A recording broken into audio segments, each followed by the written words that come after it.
Great. Morning, everybody. Good morning. Welcome, Lynda. Welcome, Sunil, and welcome, Vineet. Yes, is that okay? Yeah, that's good. Everyone's great. Everybody can hear me clearly, right? Yeah. Yes. Of course, we are live on Facebook.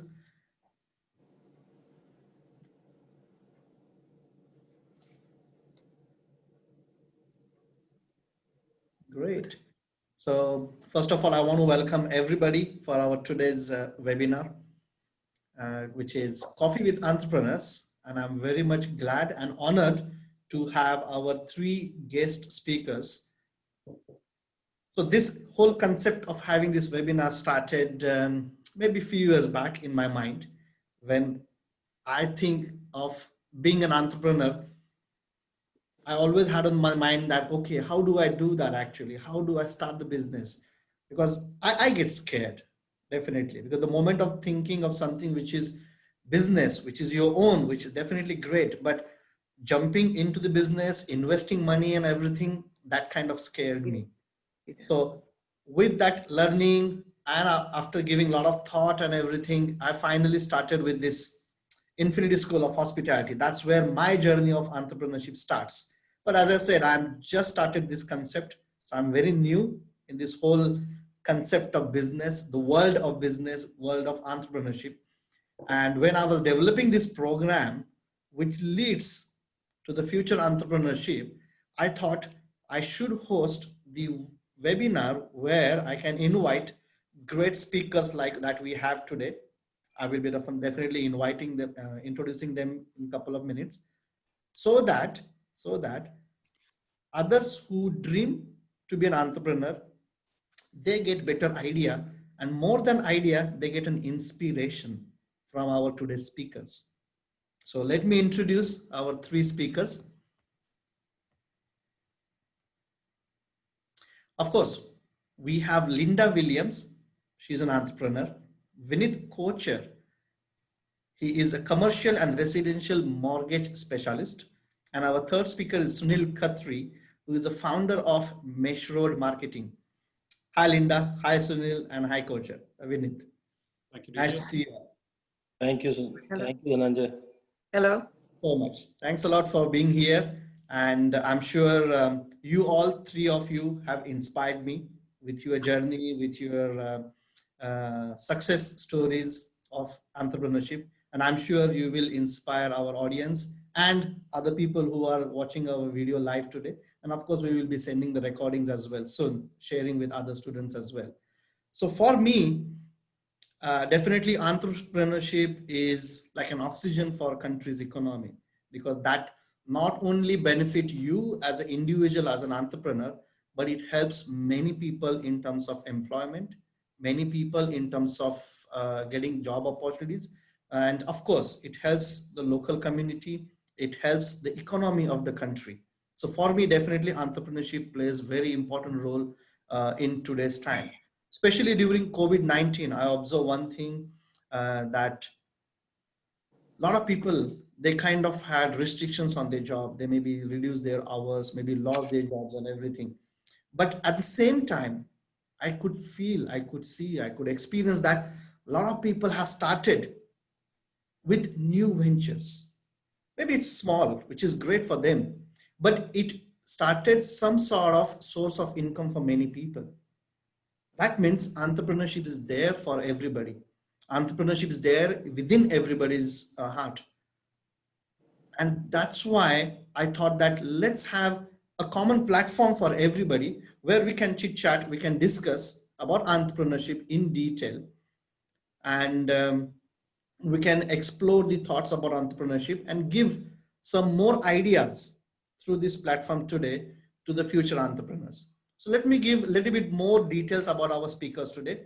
And of course, all speakers, I would really appreciate if you can add more details when you get a chance to talk. Okay. So first one is Lynda Williams. Lynda is a true entrepreneurship by her heart. And when I talked to Lynda last week, I was amazed with her journey of entrepreneurship. She has a great passion and dedication towards entrepreneurship. And she has played many roles as an entrepreneur. I can say she was wearing many hats as an entrepreneur. For example, Lynda's journey is surely an inspiration for many of us, and her whole working life as an entrepreneur. That's amazing. She owns a restaurant business. She was a real estate agent. She also operated a dance academy. Wow, that's amazing, Lynda. Then she spent quite a long time in her career as a telecom infrastructure management. And of course, currently she is also working as Airbnb as a host educator. So Lynda has contributed to this entrepreneurship sector in many, many ways. And she has also created unique opportunities to start and operate small businesses. So besides that, Lynda is also,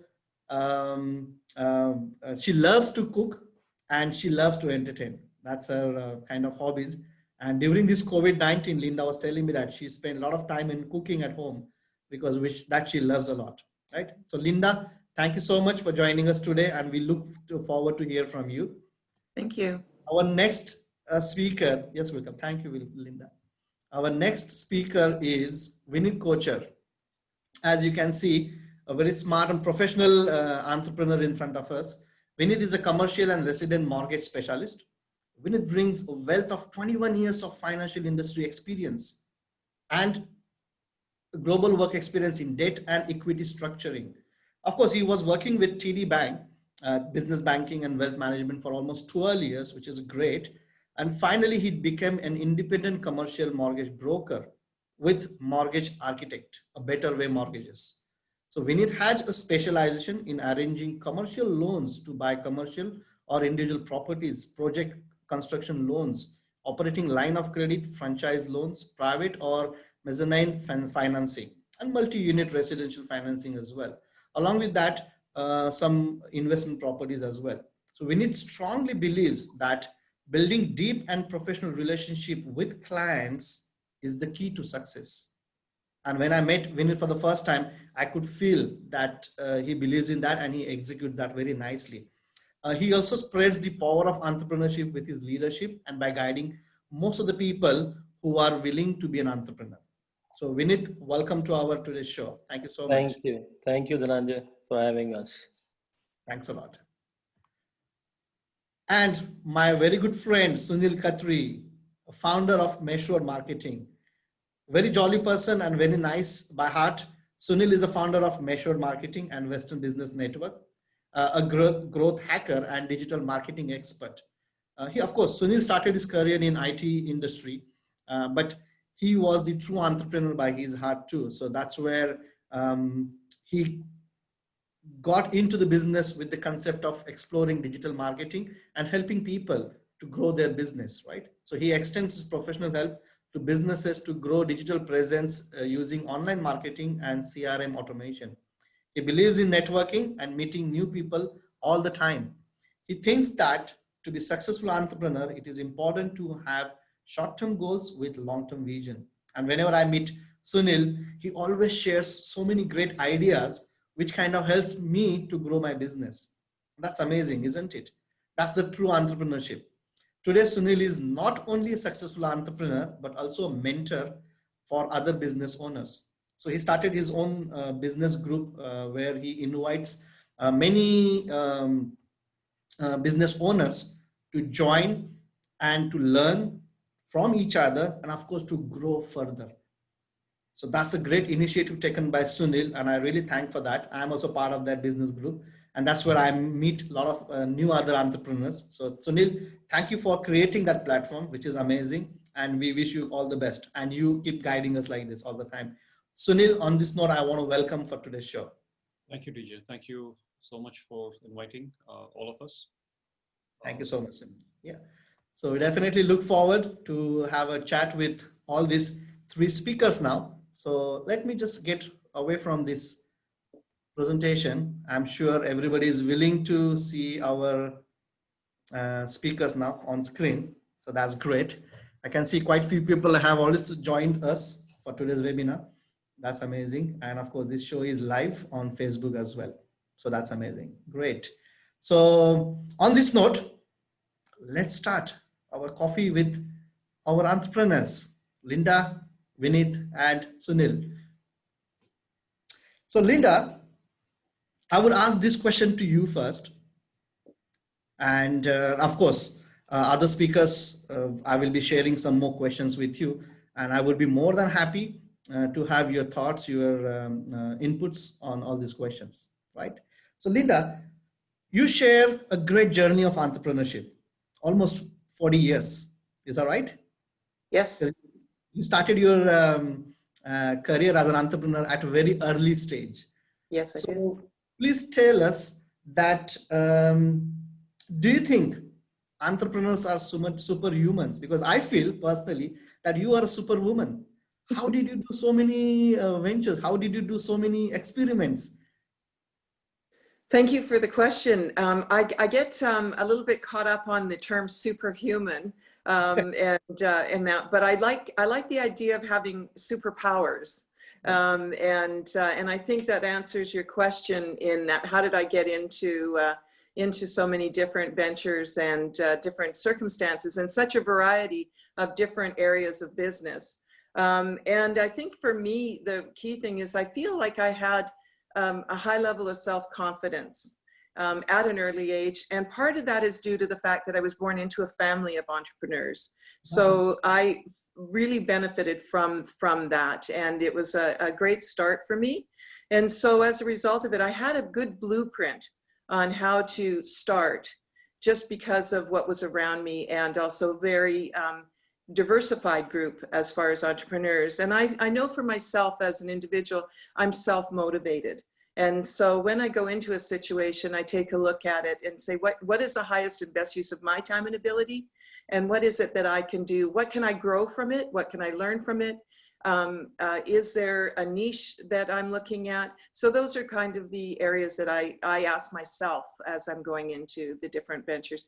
And then also some of the situations where I just didn't say no. And I really do believe that that's been a key to some of the opportunities that I've had, and know that I can, check it out and do my due diligence and know what it is that I can either add or do better in some cases.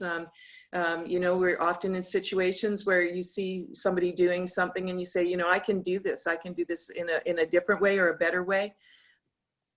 You mentioned with the introduction of one of the other speakers, with networking and being able to do that. I think that that's a key to part of my success, is that I've been able to network with people. And if I'm not able to do what it is that I think is a key component, is there somebody I trust or somebody that I know that would be able to do it? And networking is an excellent introduction to a large group of people, that are also of like mind. And so, and I think the other thing is I take risks. I know sometimes that the conventional wisdom might be, this is risky, and I kind of go, oh, good, I like that idea. And so I internally, take a look at the risk, and am I right off the charts? No, but I do think that taking risks is an important part of being an entrepreneur. Wow, that's amazing. Yeah. Miss Lynda, you use so many great words just now. That's really inspiring. First of all, you said that sometimes you don't say no. That's great. You use the word blueprint, and last one you use the word again, you took the risk, right? So can you just give us a little bit of more idea about your timeline of your entrepreneurship? Because I think we have a great combination of speakers today. You are the one who's kind of hands-on operator, I would say, entrepreneur. We have Vineet, who holds the main part of the finance of the business. And another key person here today is Sunil, who holds the networking side, the digital marketing side of the business, right? So considering your journey as an entrepreneur and as an operator on field, when did you start your entrepreneurship journey? Well, I think that if I'm honest with you, I started it very early, and I'll tell you why. I was in a situation where I knew that people were buying fruit, and we had access to fresh fruit. And I was 6 years old, and so I decided to sell the fruit to the neighbors and set up a little fruit stand. And so I was that kid that was out there with, doing that. And then I had a neighbor that had vegetables, and I sold her vegetables. So that was at a very early age. And so I started at that point. I shared with you when I first met you an interesting situation. Both my grandparents were in real estate, and they asked me to take care of an open house for them, thinking that, okay, she'll just sort of show people around. But as it turns out, I sold the house. And so I laughed because I was talking to a friend of mine who worked at Dairy Queen, and she made $50 that weekend and I made $1,500. So as an entrepreneur, I realized pretty early on that those experiences really guided me into understanding about being in control of what I do and the direct results of what goes into my wallet.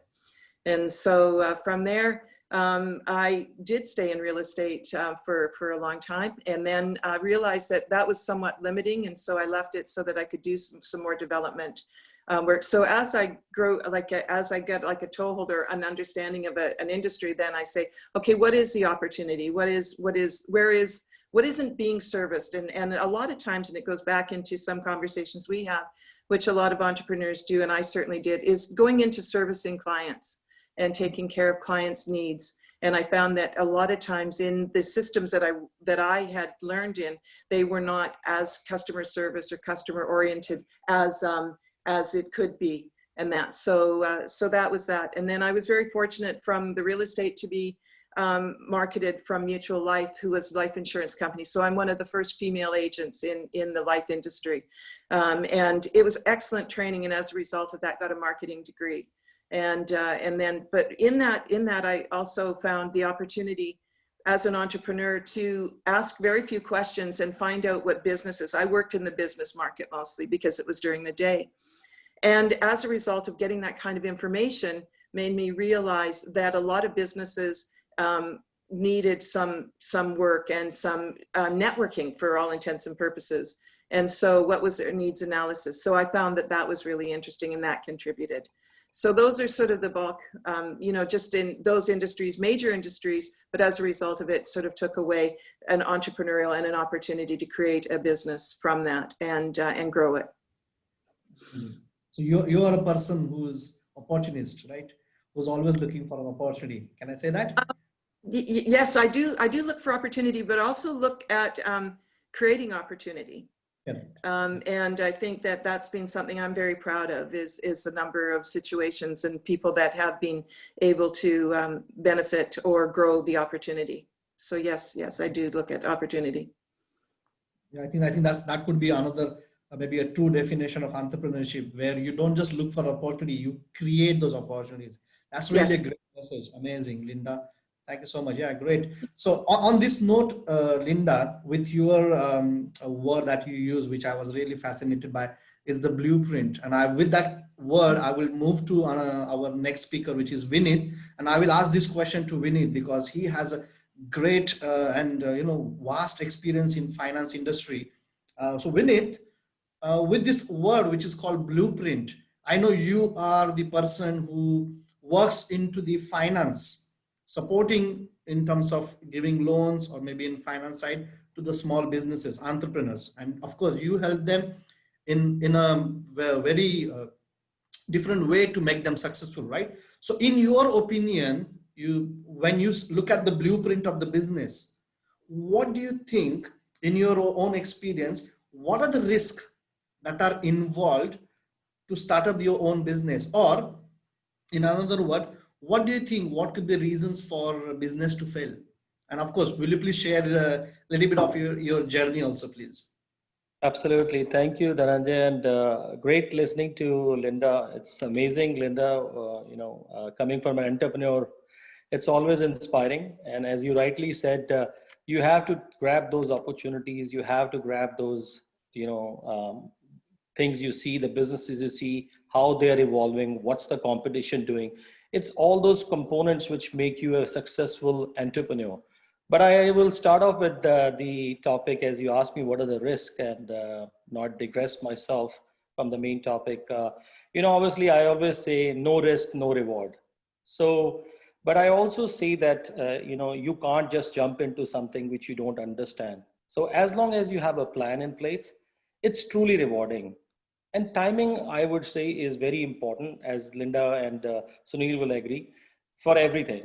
And I, on top of everything, I believe that having a good discussion with your family is very important.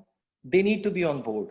So that is a very important thing I learned, especially when you come as an immigrant. I came 21 years ago, and you come, you join as an employee, and then trying to transition and seeing other businesses grow. It's important that you take, and when you're trying to take that plunge, that you have had a very good discussion with your family. It's very, very important. And then every business has an inherent risk. How can you have a business which has no risk? But there are some factors which are, you can control, which are internal control systems with your internal control systems. But others are external factors which you cannot really control. Like, we had a pandemic now on hand, which hopefully will be behind us. But there are government policy changes, malls to shut down. I mean, who would have imagined? But these are unforeseen changes. But again, these are risks which you have no control on. So always think about factors which you can control, because that's something which you will always be able to manage. The other important thing which I think in a business where people find it difficult is, they're always undercapitalized. And also because they don't have I always suggest that they should at least have 6 months of reserves to run your personal affairs. Because if your personal side is not happy, you won't be able to succeed in the business. So I always say, create that reserve. And, these are all things I was learning along as well. And these are important things, and then I always say the risk which are involved is when you are dependent on one supplier, one referral source. You can't be dependent on one person in your business. You need to be finding and innovating all the time. Hire the right people. As long as you have the right people to work for you and with you, you will be successful. It may cost you more, but always be on that side of hiring the right people. Of course, understanding the competition, it's a very, very important thing. If you don't understand the competition, then you won't be ahead of the game. So always try to be ahead of the game. These are some of the risk factors, and then I also believe that having a standard operating procedure and a processes in place is very important for the success of a business as well. And of course, as Lynda had rightly mentioned, be very honest with your clients and provide exceptional service. I think that goes a long way, rather than, being a product seller, or as you rightly said, Lynda, you started very early. So you learned at a very early stage. And you know what? I find my daughter in that same space when I see her, and I look at her, and she's so passionate. She's trying to look for a house for our family, a new one. And, the way she tries to sell, talks to the realtor, I'm like, she could be a good realtor one day. And, obviously she wants to be a lawyer, but I said, Soumya, probably this is a good profession. It's not bad. So those are some of the cues which I take forward. And again, no risk, no reward. I hope it helps. Yeah, absolutely. Yeah, I mean, that's great. That's really great. Vineet, thanks for sharing it. Of course, means I think when you say that your daughters also started with being a future entrepreneur, I think this is the true reward of your entrepreneurship, that you are passing on to the next generation something which they can expand it more and more, right? Of But course. let me tell you, Dhananjay, this was not an easy one. When me and my wife decided to being an entrepreneur, after reaching that stage in 40s, when you're touching 40s, they were calling us that parents have a midlife crisis. Both my kids were saying that these guys they've gone crazy. So they were thinking we may lose our houses, we may have to move into a basement, we might have, and I'm like, and that was like really overwhelming for us. But then I kept telling them, hey, listen, it's not going to be, we're not moving into a basement. We are trying to be more progressive, and we want to grow ourselves. The only way to grow yourself is to take that risk and take that plunge. Correct. No, it's a great message. Yeah, Vineet. Thank you so much for kind of boosting my confidence too, because I have just touched my number 40, and I just started with this new concept of Infinity School of Hospitality. So yes, this kind of fear is there in my mind too. When I look at my family, I have a small baby now, and of course my 8 years old daughter. So I just whenever I think of my new institute, I always think, am I going in the right direction or no? Because at this age, if I'm starting something new from scratch, right, it's not something that I got in hereditary, that okay, I'm just converting it into the business. but this is something which I started on my own, something from scratch. So I'm a little bit worried. But as I said, the moment I started exploring this opportunity, I am able to meet people like you, Lynda, Sunil, and many more people. So I think I'm meeting the right people, and this is where the right platform, right combination of people will boost your confidence, and that will kind of keep pushing you to the next level of progress. So you likely very nicely said that keep progressing, right? You have to take the baby steps. You have to take the step. But if you, the moment you stop, you will never progress, right?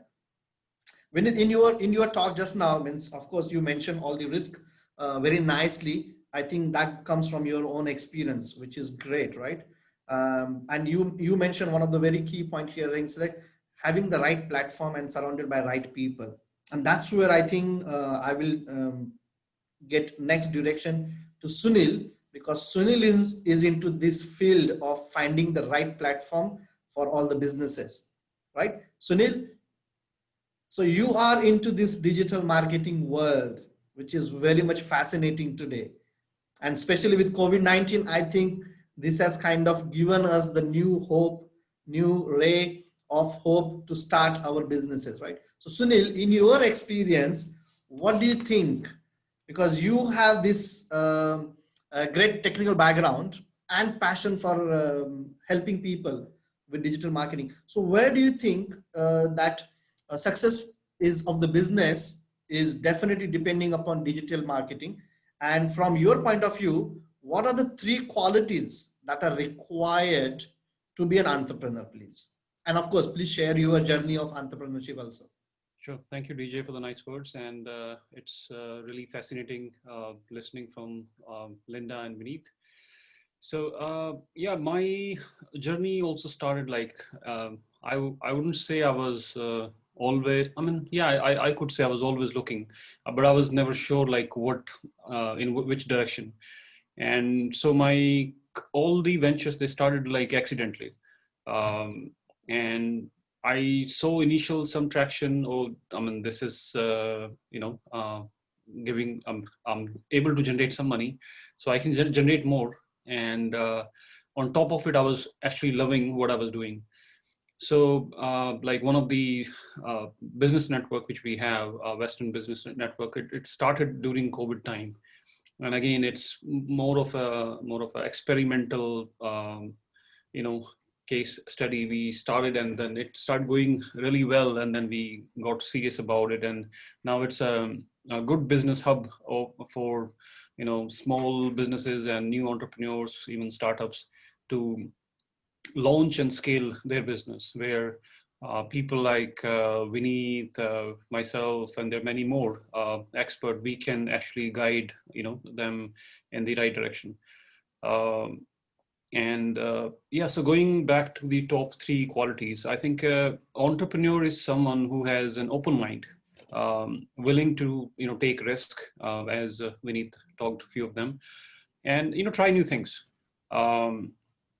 Also, I think someone who is open to like fail, like a lot of people fail. I've tried a few businesses before, and they didn't do well, and that is okay. So I would say number one quality is openness. Are you like really open to try new avenues in the marketing and advertising space?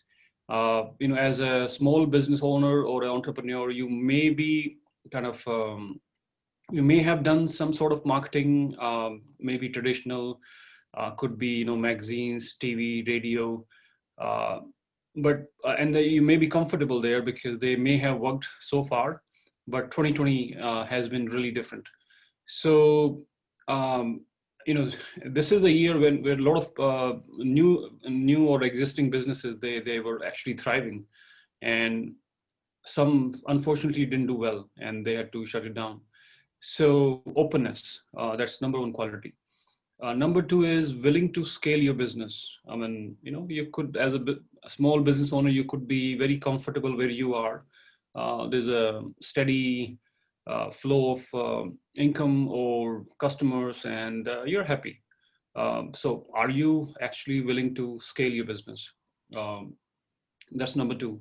Number three could be, you should be ready to scale from the back end. Like, for example, if you're into product or services, and if you suddenly get a lot of new customers or new orders, are you ready for it? I think that's very important as well, because you don't want to have a flood of new customers and your business is actually not ready for it. So yeah, I guess these three qualities could be top when we talk about marketing and advertising, and that is digitally. That's great. Yeah. Thank you so much, Sunil. Yeah, that's the three keywords you mentioned. That's really nice. Yeah. So you started, but of course in your initial stage as well, you had some failures, but still you keep going on because of the openness quality, which is great. Correct? And you are the risk taker, I can say, definitely. Yes. Amazing, amazing. Yeah. So on this note, I would like to just convey one message to all the audience who are there live, and of course who are there present in our Zoom meeting today. If you have any questions to any of the speaker, please put it in the chat box, and I will read that question for the speakers, and then I will ask the particular speaker to answer that question. Right. So thank you so much, all the participants, for your participation, and of course keep continuing. And if you have any question, put it in the chat box. Thank you. So Lynda, Sunil just now said that he started his career, of course, and he had some failures, but because of the quality which he mentioned is great, is openness. So in your journey of entrepreneurship, did you also have some challenges, or it was absolutely smooth? Or if you have some challenges in the initial stage, how did you overcome those challenges? Can you please share ideas on this, please? I think to answer your question, of course, there were challenges. And that's really, I think, really important because that's a test of whether or not you're going to throw the towel in early or if you're going to learn from it. And I really am a big fan of what I call experiential learning. And so I consider that part of the learning curve in doing anything where I've gone forward. And so one of the things that I think is really important that I like to put in is I think as an entrepreneur, often I've met people who really don't want to show their weaknesses or what they don't know. And so I deliberately put out that I have, there are things that I don't know at all. You know what I mean? I've done a lot, and people might assume that I know a lot more than they do, but I'm always really interested to hear more about what they have to say and get feedback. And I think feedback is really, really important. So when in the early stages, when something didn't go quite the way I thought it would go, I did have the great opportunity to have some successes, and that was helpful. But then there were some situations where I thought, okay, I can do this, and I learned sometimes the best decision I make is a decision not to do something. And so that was an important lesson for me, and to give myself permission to know that I can, that's a situation that I can choose, as well as what I do is what I don't do.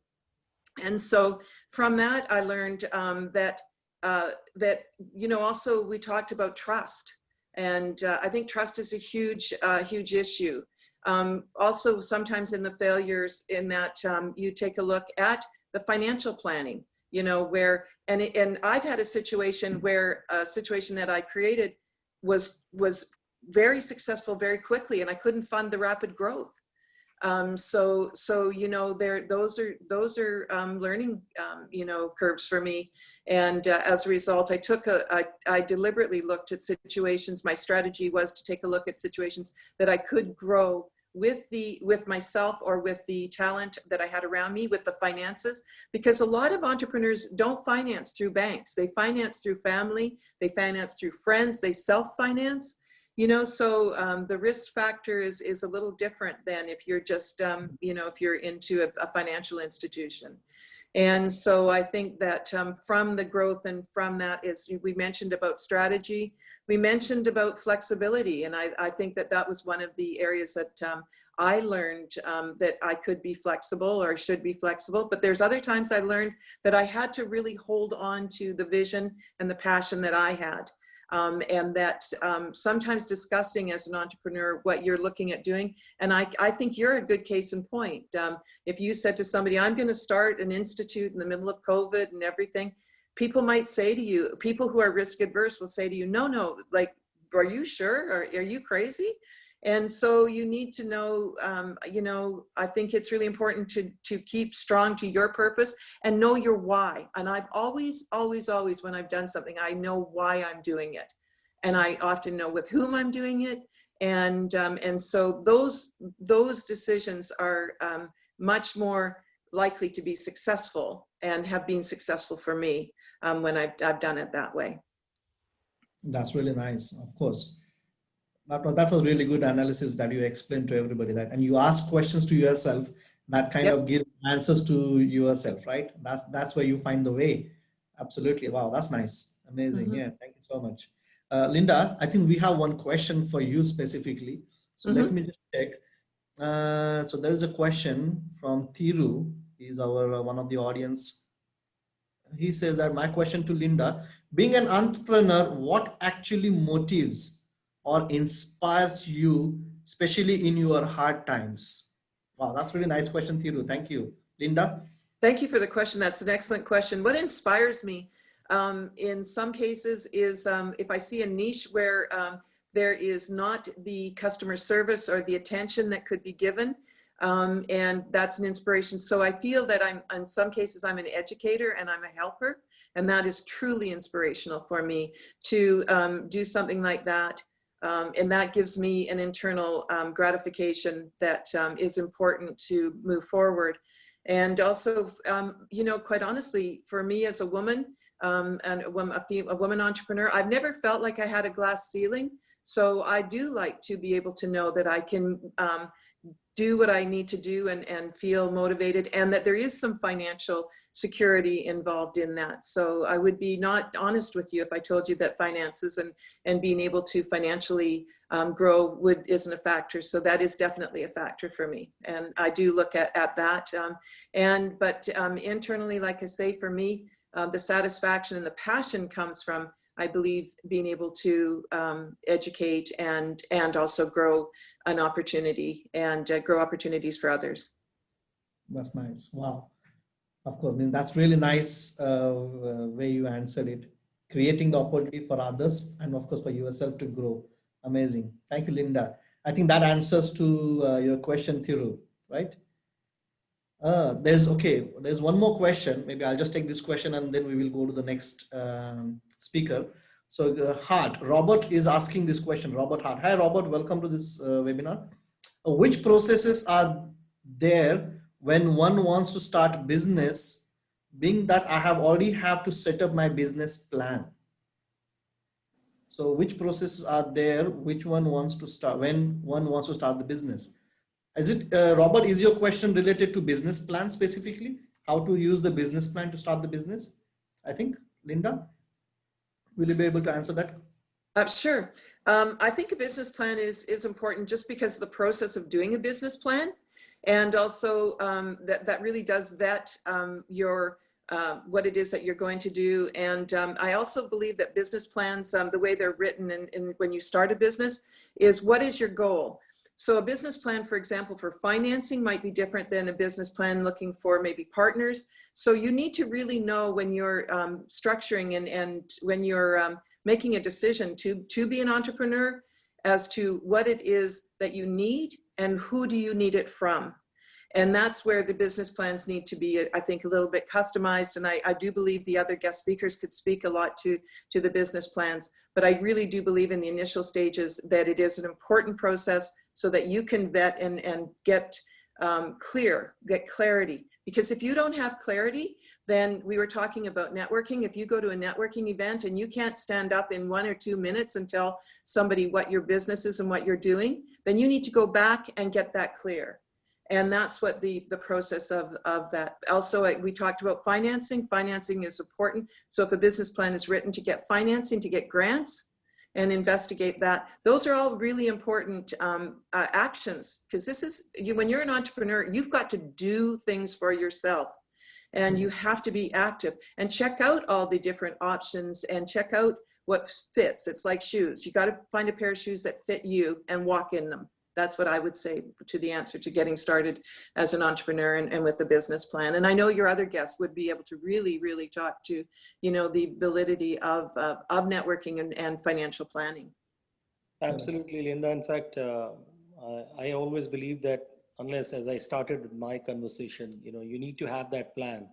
And Robert, as far as the processes go, I mean, these plans are built in on what you think are good at a particular time, and then try to follow them and have those short-term, long-term goals. Try to measure them, and then basically try to move in that right direction and keep evolving. Right? It's a plan which is you've written in on one particular time. Processes, you know, also evolve as you grow, and they keep changing. So, but you should be ready to adapt. I think the important part and component in having a good business plan is that it's always evolving, it's always changing, it's always doing something for a betterment of your business. And, you know, have a coach, you know, talk to somebody, take a third party opinion. Those are some of the processes which you need to follow. Just having a plan with financial projections is not going to help. You got to finally execute those plans as well. So, but I hope that answers, Robert. Robert, is that right? That answers your question, right? Yeah, I think he said, yeah, thanks. Great, yeah. So Lynda, Vineet, thank you so much for that answer. So can I add Lynda's word, which she used previously, the blueprint? Can I say find business plan is a blueprint of your business? Is that right? Yes, Great. it is. It is. It is. Right. It's a blueprint. It's how you want to be seen. What's your goals? What's your vision? What's your mission? What do you really want to be known for? And how do you want to achieve that? It's a plan. So you Correct. want to be, and it has to be a measured plan. It can't be a plan which cannot be measured. So as long as you are measuring your plan, in fact, you know, though that's a very important component. Correct. Correct. Vineet, actually, that was my question, and I think Robert already touched to that question. I wanted to ask about your financial planning and everything. So in terms of entrepreneurship, maybe you can add a few more points. What advice would you give to the future entrepreneurs to be successful in terms of financial planning? Can you please advocate more on that point, please? I think you just mute yourself. Can you unmute yourself, Vineet? Yes, sorry about that. I was, you know, I'm a very big fan of having a good team. Coming from a background and spending almost 18 years in the industry as a banker, and then prior to that as a financial controller for a big company, you know, I always believed and I always saw that there to be a business to be successful, it needs to have a very good team. You know, when I talk about team, I talk about a good accountant, a good lawyer, a good banker, and a good, you know, a broker like myself, or an independent business coach like Lynda, and other folks who have been, you know, surround yourself with good people. Absolutely. As long as you're surrounded with good people, you have the right intentions, you know, then, you know, having a financial plan, it's all about having a good business plan with good financial projections. And I always say that measure your results, you know, whether it is short-term or long-term goals, it's very important that you're always measuring those goals, and are they being achieved? What did you plan? How are they being achieved now? And, you know, every business needs that expansion capital. As Lynda rightly mentioned, most of the entrepreneurs start up with their own capital or friends or family. But at a certain point, you definitely need to be looking out for some business lines of credits or loans or for your expansion capital. And, you know, once you're stabilized, you think that this is the place where you need a business line to grow, because you can't be putting all your resources into your business from the thing. The business has to be running on its own as well. Identify, I always say it's a very important as part of a financial planning, is identifying that bank which is good for your business. It's a key. You know, sometimes you're breaking your head with a bank which doesn't understand and is not willing to support. Interview your, you know, banker. Try to find, do they have that mandate? What are their programs? And I always say, as part of financial planning for a business, you know, build your company net worth with keeping the money in the business over a period of years, of course. Don't try to take out everything as you're growing. leave that in the banks. And these are very important aspects when you're going for financing and looking out for financing, because the banks look for those things. Of course you have to live off what you make, but don't take out everything every year. Leave some capital in there. It's very important. And I always say, as a financial planning, that keep your business and personal expenses separate. I am a very big fan, and I work backward when I'm looking at financing and I'm looking at financial solutions for growth capital for people. I generally tell them is, please pull your credit bureaus. Start with your credit bureau. Take control of that. And then I always say, if it is a business expense, don't use your personal credit cards. Use your business credit cards. Try to keep your business separate from personal.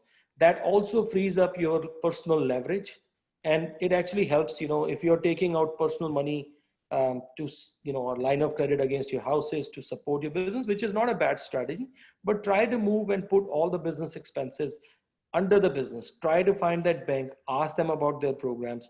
How can you get a growth capital? There are out banks which are willing to support. There are government programs which are willing to be put in place. And above all, I always believe that once you have this, and you're at a stage of 2-3 years, you've passed, you've crossed those hurdles, have a good tax planning company structure with the help of course, a good lawyer and an accountant. So no matter what I say, a financial plan is only good on paper.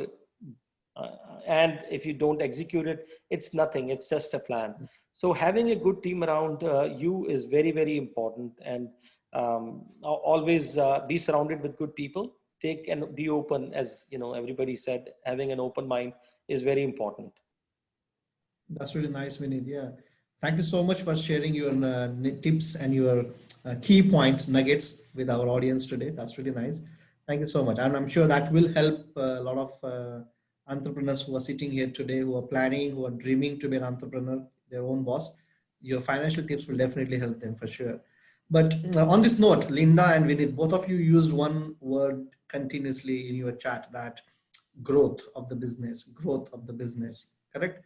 So I think, and that's where Sunil comes in picture now, because he's the main key person. He brings the platform of growth to the business, right? So Sunil, in your opinion, how digital marketing plays a key role in success and growth of business? And I'm sure you would be getting a lot of great response from your other business partners, especially during COVID-19. You played a major role in terms of digital marketing. So Sunil, can you please share your thoughts with us, please?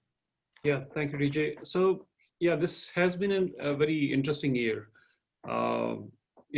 I saw a shift in the market. Different business owners who never did any online marketing, never paid attention to branding. They just kept going in a traditional sales and marketing using traditional platforms. So they came out. They understood. One of the very basic example could be now. In 2020, everybody is trained on Zoom, how to use Zoom, how to connect with people, right?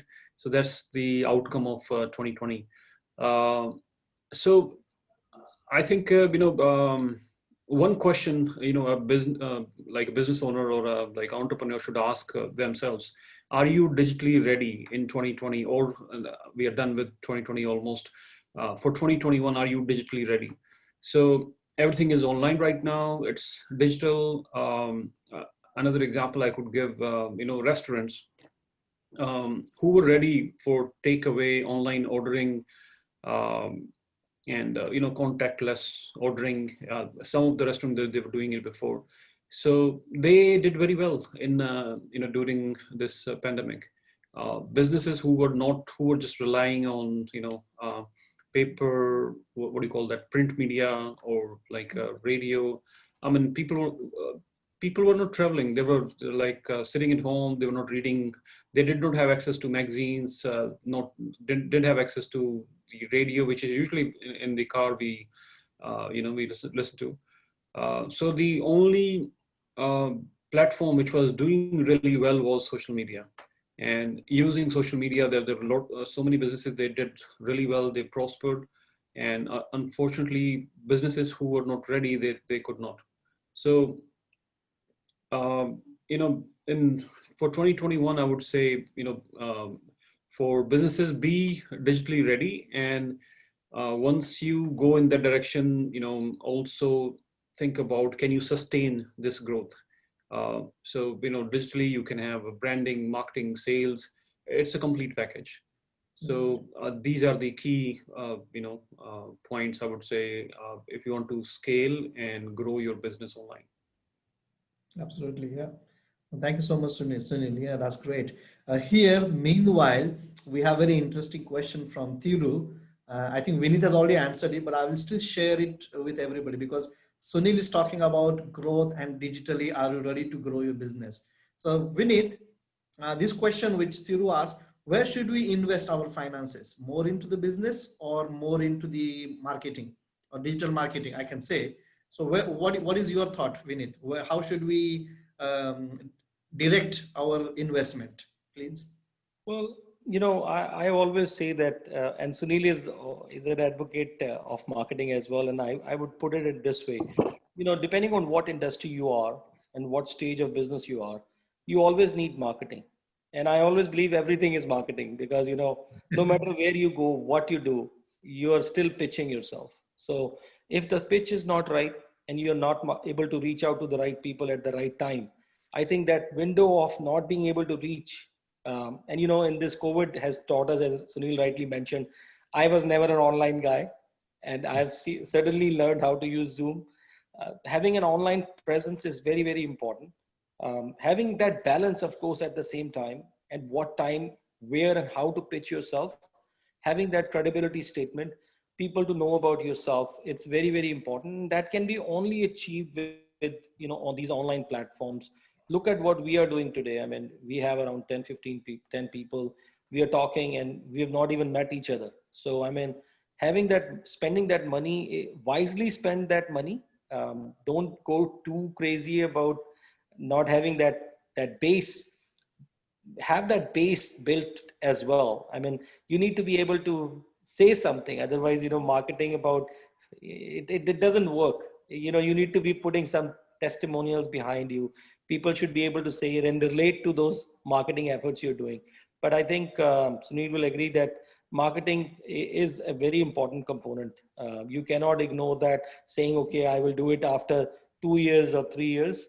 You got to do it now and do it in phases, but it shouldn't look that you're mostly pushing your products. Don't push your product. Don't be a product pusher. Yeah, I would like to add a little bit here.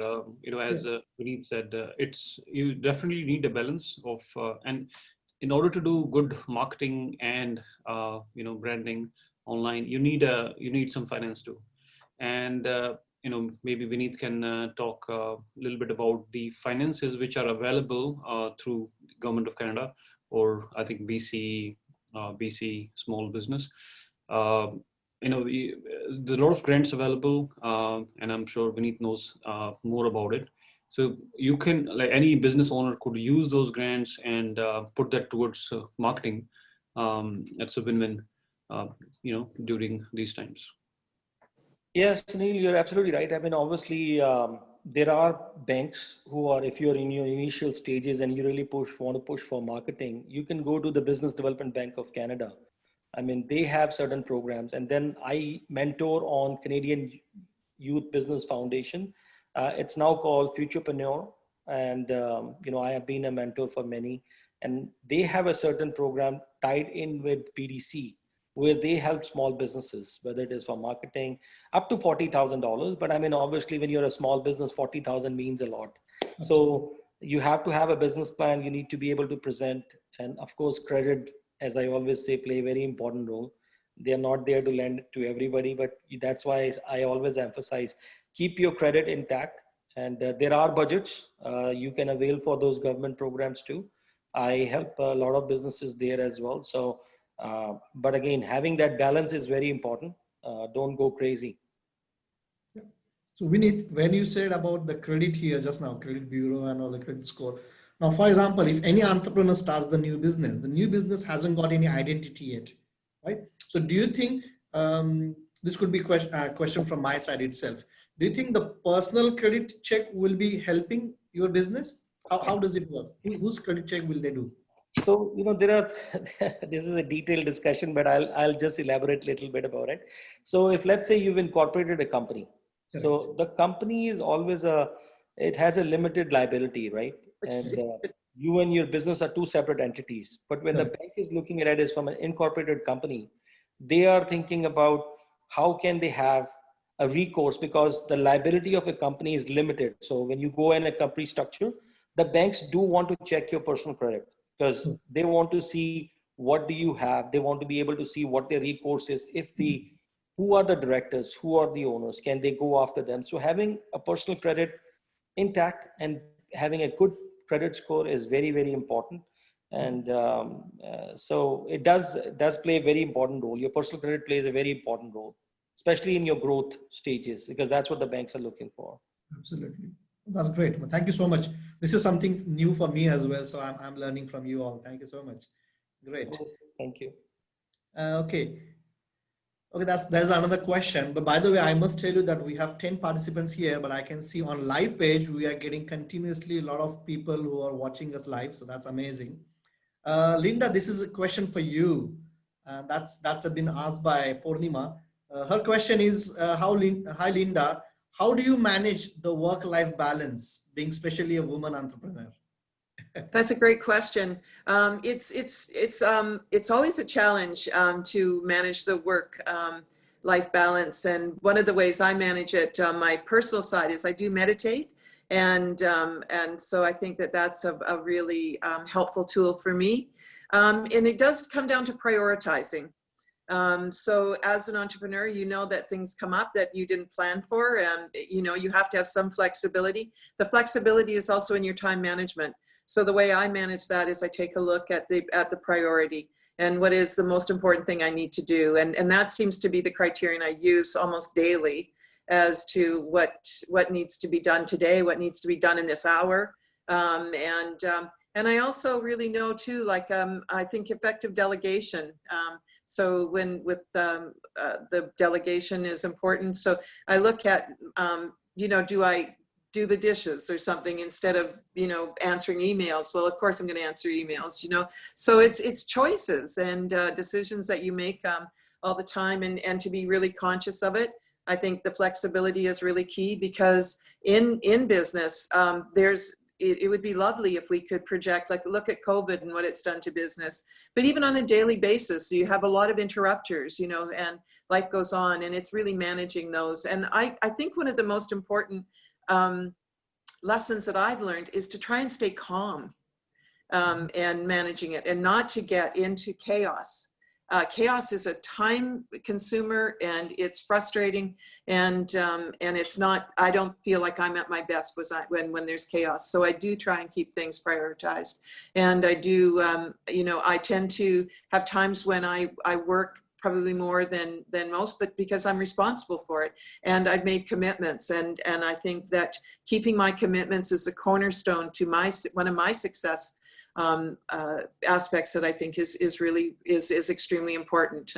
And so that's how I manage it, is just, again, and to recap, is I take a look and I prioritize, and if I can delegate something, I do, and then take it, and just flexibility. So hopefully that answers your question. Definitely, it's definitely hats off to all the women entrepreneurs, and one is already sitting here. So that's amazing. I mean, skipping the work-life balance is not easy. And but Lynda, it's so much to learn from you, and I'm sure you are inspiring a lot of entrepreneurs here today. Purnima, looks like you will be the future women entrepreneur, and I hope that answers your question from Lynda, right? Thank you. When you use the word meditation, I cannot hold myself, but I want to ask question to maybe pass on this same topic to Sunil as well. Sunil, you are into the meditation world. Can you please add some more inputs from your side, how meditation helps to an entrepreneur? I think you're mute. So that's a great question, and I'm glad you asked. So as an entrepreneur, there's no switch on and switch off button, right? It's not a 9 to 5 job, which means your mind is always working. And if I talk in meditation language, your liver is kind of working all the time. So it's very important to have a healthy lifestyle. Do some exercise, and of course meditate. With a good mind, you can take better decision. You could have more clarity, and you could actually go in the right direction. So meditation is definitely like super important. So there's a saying like health comes first, and then comes everything else. You have your good health, a good mental and physical health. You could have uh, you could do good in job, your business, or even your relationship. It's a complete package, right?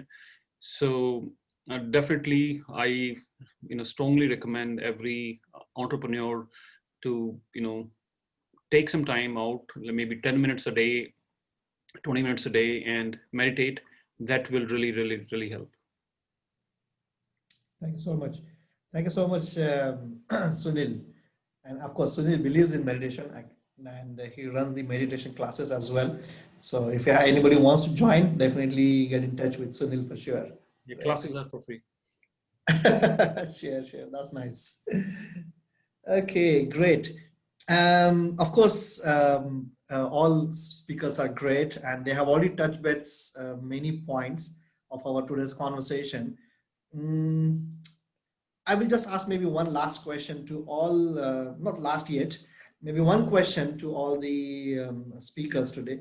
What are the rewards of being an entrepreneur? I know we talked about the growth pattern, we talked about the struggle phase, we talked about the planning phase and everything. Now, once you launch yourself, once you are successful, what would be the rewards of being an entrepreneur? So let's start with Sunil, please.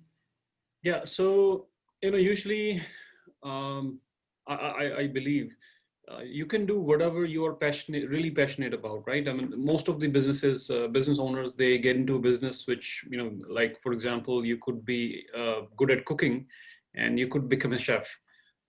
So you're really passionate about what you do, and that's why you're always self-motivated, and you can scale the business. I think some of the other rewards could be your own boss. That means you have your own schedule. Of course, that brings some good and bad. There's a few bad points too, but good is like if you're really self-motivated, you want to make it big, you want to grow. You could be really creative, and you could be really innovative because you're self-motivated. You're very motivated about and very passionate about what you do. You could fail as many as times you want. There's no boss who gonna say, okay, why did you do this? uh, and I think failing is important too. You learn with every each failure. Um, you get better. You learn something new, and that really helps with your business. Um, yeah, I think these are some of the rewards. Absolutely, yeah. Vineet, would like to add some more points from your side, please?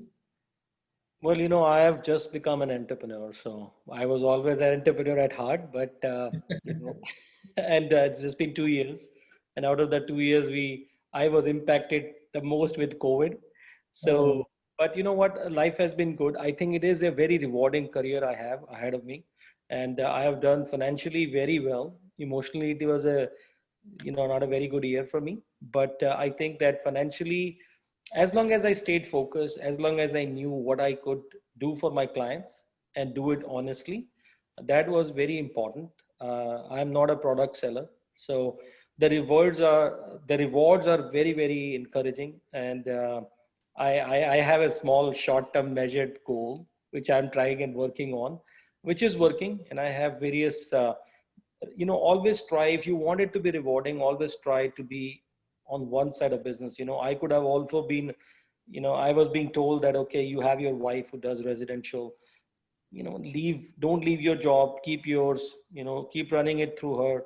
And I always believed, and I always said, you know what, I can't be on both sides. I want to be on one side of business. Either I'm in or I'm not in. And people who know me, I'm very passionate about what I do. So, and that comes out of how I do my business. It is truly very, very rewarding, not only money wise, but also when you see that people are giving you testimonials and people are happy. That feeling is really very inspiring. So, it varies from being how you judge your rewards. Do you feel that rewarding means money, or do you feel it's a combination of both money and satisfaction, right? So I get both, which is, I'm very fortunate and feel blessed. Amazing. No, that's really nice. Means you put it in such a nice wording. Thank you so much, Vineet. Maybe the same question to Lynda as well. Lynda, what do you think? What are the The rewards that I think it's a great question because, it's sort of if you don't have a mindset where you see something at the end of the tunnel, and there's that saying, if you see a light at the end of the tunnel, you just hope it's not another train. And so the rewards are the way of being able to identify that that might be something that you've accomplished. And one of the rewards, when I was listening to the other answers and that, one of the rewards I feel for me that's really significant is the legacy and the learning that I know. I have 2 sons and a daughter, and I see that they've taken the skill sets and I can see that when it shows up in their lives and their ability to cope, I think is part of the entrepreneurial spirit, and especially now with COVID. And so I think that and the way that they see life and see it as an adventure and see it as an opportunity is a tremendous reward for me. So the legacy of being an entrepreneur is quite rewarding. Also financially, it's been very rewarding for me. And there's times, I will admit, there's times it's been very rewarding, and there's times that you do one small thing and it changes everything. But being able to, get back on my feet and come back and show resilience and endurance has been good. And kind of like a millionaire's mindset, where I really do believe in, we've talked about meditation, but I believe in the law of attraction. And I think if you have a good attitude and know that you love what you're doing, that you will attract really good people, you'll attract money, you'll attract everything you need. And I believe that that is extremely rewarding. Absolutely, absolutely. That's really nice. As all 3 speakers have definitely conveyed really nice message here about rewarding and everything. On the same note, can I ask all 3 speakers to give some advice? What advice would you like to give to our future or maybe current entrepreneurs who have just started this journey of entrepreneurship? What advice would you like to give? Lynda, will you please? I would say for a future entrepreneur is to really be self-confident and take care of yourself. We've covered that quite.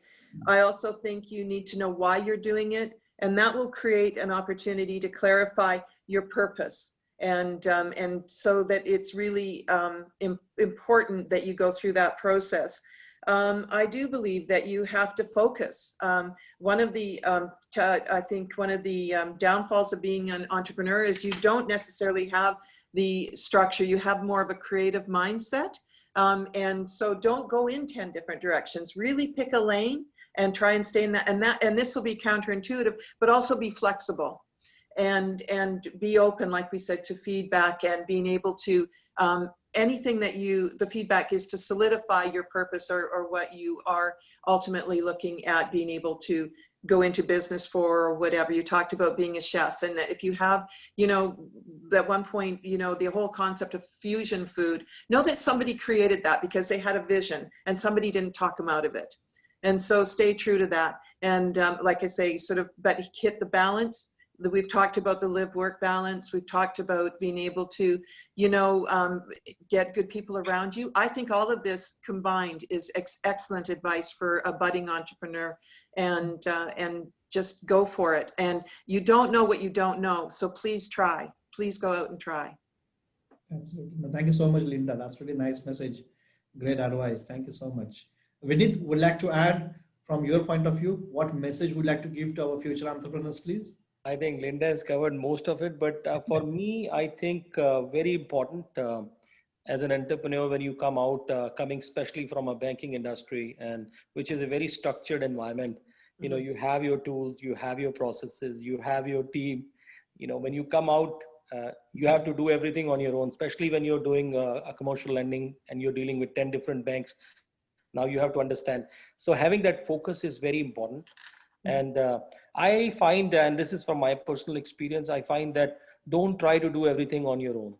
Don't try to be a master of everything. Don't try that, okay, I'll do marketing myself. Don't, I always say, let the experts do their job. What you are good at, just do that. It's very simple. And the other thing I would share is that my key to success has been my business development forte, and you know, my visibility in the community. And I always believe, give it back to the community. Try to um, be involved in some community events, and give it back at the same time. It will give you a good feeling. But again, business development and visibility has been my key forte. I used to do a lot of sponsorships through TD. So, but again, to be successful, you don't need to be having larger budgets, but it's about visibility, being at the right time, right place, right, talking to the right people. But above all, be very focused, because it's very distracting when you are a entrepreneur to lose focus. And you know, we talk about so many things. Sunil is laughing, I know. And we talk about so many things when we are together. I'm like, Sunil, we got to stop, because we can get distracted with so many things, because we know, you know, things. Oh, this is also an opportunity. That's also an opportunity. Well, everything is an opportunity, because you're an entrepreneur now. So, and you find that, okay, you know what, this is a vacuum in this industry. You can probably fill that vacuum. You can probably, you know, that's your space. Maybe you can take that. But again, understand your core strength and then just focus on that. And that's what I do. I'm a commercial specialist. I focus on that. Wife does residential mortgages, so it's a backward integration. But again, we have a team. So again, it's important to be focused and be able to let the experts do their job. Correct, correct. Thank you. That's really great message. Yeah, thank you so much. Sunil, I'm sure he's eager to add from his point of view as well. Sunil, please. Yeah, so actually I was supposed to say something, but Vineet already covered that, but I'll give it a different spin. So, you know, as I talked about being open and being like, you know, having, willing to try different things, be creative, innovative, but that also yet, you know, be very focused. So there's something called shining object syndrome. So, you know, that's what Vineet was talking about. Like, yeah, we are trying to be creative, innovative. Yeah, this is a good opportunity. That is a good opportunity. But sometime, you know, there are a lot of opportunities, because our mind is like that. We're always looking for opportunities, right? But it's very, very important to keep going in the direction which you have already, like, you know, you have a business plan, for example. Based on your business plan, you understand, okay, this is what I need to do to reach at this point. So don't be distracted. You know, avoid those shiny objects and just be focused, keep going. I think that's my message. Absolutely great. Well, thank you so much. Sunil, thanks a lot for this. One last question to all speakers. Of course, you have seen Infinity School of Hospitality website, and you have also seen the smart program that we will be offering. It's called as Smart Program Certification Program in Small Business and Entrepreneurship Development. What would be your thoughts on that program? Do you think I'm creating the right platform for the future entrepreneurs by giving this skill set, or by giving this knowledge to the future entrepreneurs? Sunil, can you please? Yeah, absolutely. So yeah, I've seen the program, Dhananjay. I think it's a wonderful program. And you know, when someone is starting a new business or just thinking about getting in their own business, there are a lot of questions, there are a lot of confusion. You know, I think this program will give a, you know, a really good direction and clarity on, you know, what to do, you know, when to do. And this program will actually help anyone to be successful. You know, I mean, for a, I would say the better word, um, it will help you launch your, you know, first business better without too many mistakes. Thank you Yeah. so much. Thanks a lot. I appreciate your feedback on this. Thank you so much. Vineet, what is your thought on our program? Do you think that will give them the right skill set? I think it's a great initiative you've taken, Dhananjay. It's very important to have somebody talk about those baby steps. Be able to hold your hand and be able to take it you to the next level.